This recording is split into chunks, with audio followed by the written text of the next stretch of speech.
तस्वीरों के बारे में बताते हैं। प्रधानमंत्री नरेंद्र मोदी हरियाणा के कोंडली पहुंच गए और ये देखिए ईस्टर्न पेरिफेरल एक्सप्रेसवे का फीता काटकर प्रधानमंत्री ने उद्घाटन किया। और ये chief minister of Haryana is also present at the venue, Manohar Lal Khattar जो मुख्यमंत्री हरियाणा हैं वो मौजूद हैं। प्रधानमंत्री नरेंद्र मोदी वहां पर पहुंचे हैं और उन्होंने उद्घाटन किया है।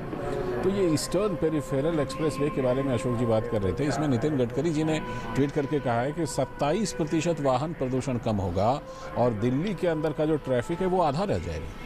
बिल्कुल, मैं उससे पहले ये भी कह रहा था कि जब दूसरा इसका हिस्सा वेस्टर्न पेरिफेरी जिसको हम कुंडली मानेसर पलवल कहते हैं, जब ये पूरा हो जाएगा तो ये दोनों मिलाकर जब ये बनेगा तो ये लगभग 270 किलोमीटर का होगा और उससे तो जो प्रदूषण 27% का है ये और कम होगा। और वाहन अभी तो शायद 50,000 वाहन प्रतिदिन यहाँ से गुजरेंगे जो दिल्ली के अंदर नहीं आएंगे। जब दोनों बन जाएंगे तो लगभग 1 लाख वाहन दिल्ली के अंदर आए बिना अन्य राज्यों से निकल कर जाएंगे। तो तब जाकर ये प्रधानमंत्री का जो सपना है पूरा होगा। लेकिन आज आधा हिस्सा तैयार हो गया है और उसका लोकार्पण प्रधानमंत्री अभी कर रहे हैं। तो सचमुच इसमें ट्रैफिक जैम में भी कमी आएगी और प्रदूषण की भी इसमें हमें कमी दिखाई देगी। That's right. Those visuals coming in live from Haryana, from Kondli. It's one edge of the Eastern Peripheral Expressway. The beautiful tune of Sare Jahan Se Acha Hindustan Hamara playing in the background as Prime Minister along with his colleague Union Transport Minister Nitin Gadkari. It happens to be his birthday today. Important achievement there. And also Chief Minister of Haryana present at the venue to inaugurate. Short while ago, in fact, he cut the ribbon of the entrance to the Eastern Peripheral. केंद्रीय मंत्री नितिन गडकरी भी मौजूद हैं वहाँ पर प्रधानमंत्री के साथ इस उद्घाटन के जोड़ दूं। जी बिल्कुल। प्रधानमंत्री ने ये जो हरियाणा के मुख्यमंत्री मनोहर लाल खट्टर उनके साथ हैं, उनको भी निर्देश दिया है कि इस एनडीए की सरकार के 5 साल पूरे होने से पहले आप दूसरा वेस्टर्न पेरिफेरी भी कंप्लीट कीजिए, तब जाकर ये प्रोजेक्ट कंप्लीट होगा। और वहाँ पर भी दिन रात काम चल रहा है क्योंकि दोनों जब तक पूरे नहीं होते हैं तो दिल्ली का प्रदूषण और दिल्ली का ट्रैफिक ये दोनों पर पूरी तरह से कमी नहीं आ सकती है। Ashok ji, this particular aspect we've been talking that it is one thing to launch or announce a project, it is another thing to cut ribbon for the inauguration. The most challenging part, which is often unnoticed from the public eye, is the monitoring and the completion of project on time. Both these projects have been completed ahead of the time. Certainly. What does it say about? In fact, I remember when the Prime Minister laid the foundation stone at that public meeting itself, he told Mr. Gadkari, "I want this project to be completed ahead of time." He didn't say you complete it within 6 months or 8 months, 1 year. He said, "I want it to be completed ahead of time." And Mr. Gadkari's constant monitoring, continuous monitoring is now has been resulted into completing the project ahead of time. और इतना ही नहीं, ये सिर्फ समय से पूरा करने की बात नहीं है, बल्कि ये जो राजमार्ग बनाए गए हैं इसकी कई खासियत है। चाहे 14 लेन का राजमार्ग हो, ऐसे पहले इतने चौड़े चौड़े राजमार्ग तो नहीं बनते थे।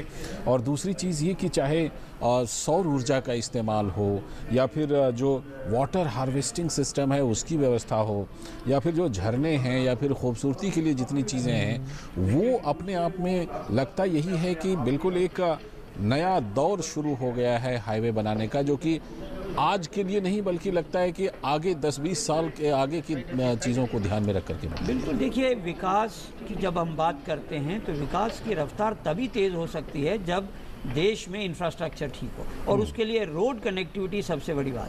तो प्रधानमंत्री अटल बिहारी वाजपेयी ने NDA 1 के समय में ये जो इस प्रकार के प्रकल्प शुरू किए थे, स्वर्णिम चतुर्भुज योजना, और ये तब के प्रोजेक्ट, लेकिन दुर्भाग्य से बीच में इसमें रुकावट आ गई और अब पिछले 4 साल में जिस तेज़ी से ये विकास हो रहा है। और ऐसा ही नहीं है, देखिए ये आपने नितिन गडकरी जी की बात की, अभी एक नया कॉन्सेप्ट और उन्होंने शुरू किया है कि बड़े महानगरों में रिंग रोड बनाए जाए। अभी Jaipur ring road, Lucknow ring road, Bangalore ring road, Pune ring road, ये रिंग रोड का जो कॉन्सेप्ट बना है ये शहरों के अंदर जो ट्रैफिक होता है, Jammu Srinagar, Jammu ring road also.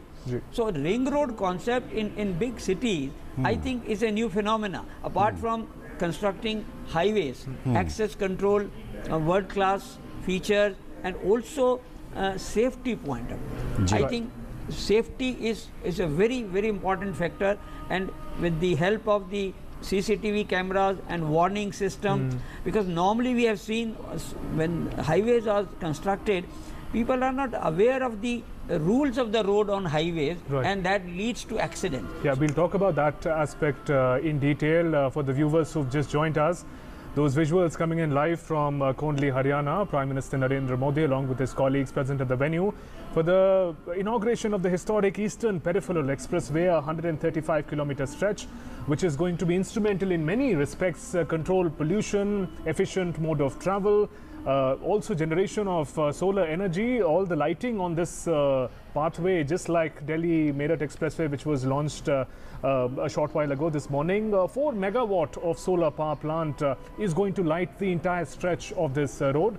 So state-of-the-art expressway that is going to be launched today by Prime Minister. He in fact cut the ribbon a short while ago. एक चीज़ और जोड़ने शुभ इसमें एक तो ट्रैफिक जाम, और हमारे ख़ास मेहमान ज़रूर इसमें जोड़ेंगे कि ट्रैफिक जाम के साथ साथ ऊर्जा की कितनी बचत होगी पेट्रोलियम चीज़ों की, क्योंकि ये अपने आप में एक बड़ी बात है कि जहाँ पर पहले आप 3 घंटे में पहुँचते थे, वहाँ अगर आप 40 मिनट में पहुंच रहे हैं या 50 मिनट में पहुंच रहे हैं, तो इससे ऊर्जा यानी पेट्रोलियम पदार्थों की भी बहुत बड़ी बचत, बहुत बड़ी मात्रा में होगी, क्योंकि इसमें कहीं पर भी आपको ट्रैफिक लाइट नहीं मिलेगी और इसलिए कहीं ना कहीं अवरोध नहीं आएगा। और दूसरा, जब चलता है ट्रैफिक तो प्रदूषण और कम होता है और ईंधन का भी इस्तेमाल कम होता है। तो उस दृष्टि से अगर हम देखें तो ईंधन की बचत भी होने वाली है और गाड़ियों की जो वेयर एंड टियर होती है वो भी कम होगी। तो ये एक, और क्योंकि इसको देश की राजधानी का जो है, जिसको हम NCR कहते हैं, नेशनल कैपिटल रीजन, तो इसमें केवल और केवल दिल्ली ही लाभान्वित होने वाली नहीं है। ये जितने भी उत्तर के प्रदेश हैं, हम जम्मू कश्मीर, हिमाचल, उत्तराखंड, राजस्थान, उत्तर प्रदेश, हरियाणा, पंजाब, ये सभी का जो ट्रैफिक दिल्ली से निकल कर जाता था और वो अब दिल्ली के अंदर नहीं आएगा। हम दिल्ली वासी जानते हैं बड़ी अच्छी तरह से कि रात को 9 बजे के बाद दिल्ली के अंदर ट्रैफिक इतना बढ़ जाता है कि प्रदूषण का स्तर इतना ऊपर चला जाता है। तो ये सब चीज़ों को ध्यान में रखते हुए और ये जो परियोजना बनाई गई है, और मैंने जैसे कहा कि अब इसके साथ साथ ये केवल पेरिफेरल वे ही नहीं बनेगा, लेकिन दिल्ली से निकलने वाले जितने नेशनल हाईवेज हैं वो इस पेरिफेरल रोड से जुड़ेंगे। जैसे national highway number 1, number 2, number 8, number 24, number 58, ये सारे जो दिल्ली से अन्य राज्यों को निकलते हैं, दिल्ली से जयपुर, दिल्ली से अमृतसर, दिल्ली से लखनऊ, दिल्ली से कानपुर, दिल्ली से देहरादून, ये सब इस पेरिफेरल वे से जुड़ जाएंगे तो बहुत ही बड़ी मात्रा में ट्रैफिक जाम से निजात मिलेगी और प्रदूषण तो सचमुच में कम होगा ही होगा और लोगों का समय भी बचेगा। That's right, and those live visuals coming in from Kondli, Haryana, Prime Minister doing a walkthrough of the digital gallery 3D model of the making of this iconic Eastern Peripheral Expressway. It's an exhibition that you can see on the wall. It's been projected. It's also a very high-tech way of presenting the making of the Eastern Peripheral Expressway. Ashok ji, when the Delhi-Meerut Expressway was being inaugurated, our colleague spoke about a very interesting quote in Mr. Gadkari's office. Which went something like, American roads are not great because America is great. In fact, the opposite is true. America is great because it has great roads. Just give us a bigger picture for a growing economy, for developing at a pace that India requires to develop at. How critical is to have state-of-the-art road infrastructure, the example of which we are witnessing today? In fact, we being a developing country have always been lacking in infrastructure. That has been one of our weakest points, because there are people, in fact, it promotes tourism, it promotes investment. So unless you have the infrastructure, and out of all other aspects of infrastructure, road infrastructure is really key to success. You were very rightly quoted. See, what he has on his office, what he has written is a quote from Kennedy, American President Kennedy, that America is rich, not no, American roads are good not because America is rich. It is other way around. America is rich because American roads are good.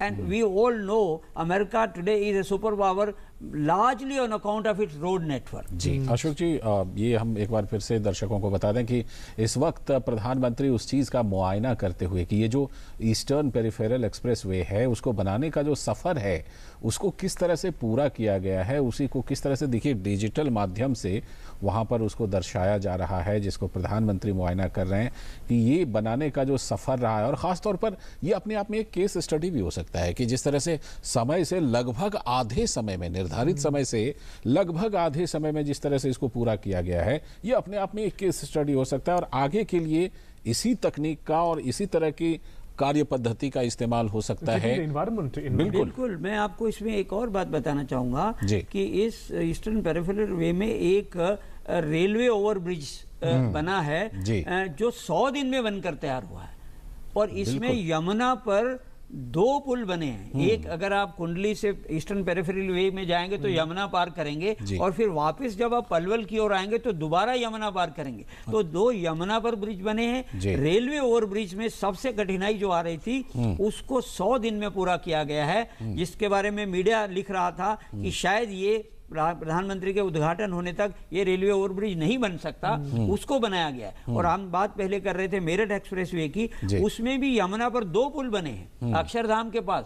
तो यमुना पर पुल या किसी बड़ी नदी पर पुल के बारे में हम सुनते आ रहे थे, सालों साल लग जाते थे और वो तैयार नहीं होती थी। तो पूरे 500 दिन में 4 यमुना पर पुल बने हैं और उसके कारण सचमुच में ये मैं मानता हूं कि आपने जैसे कहा कि ये उदाहरण बन सकता है, क्यों नहीं इस तरह का विकास हमारे सारे और प्रदेशों में हो सकता है। तो दिल्ली या ये एनसीआर में ये जो 2 बड़े प्रकल्प तैयार होकर आज उद्घाटन हुआ, ये एक मिसाल बनेगा। बिल्कुल, एक और जानकारी और खास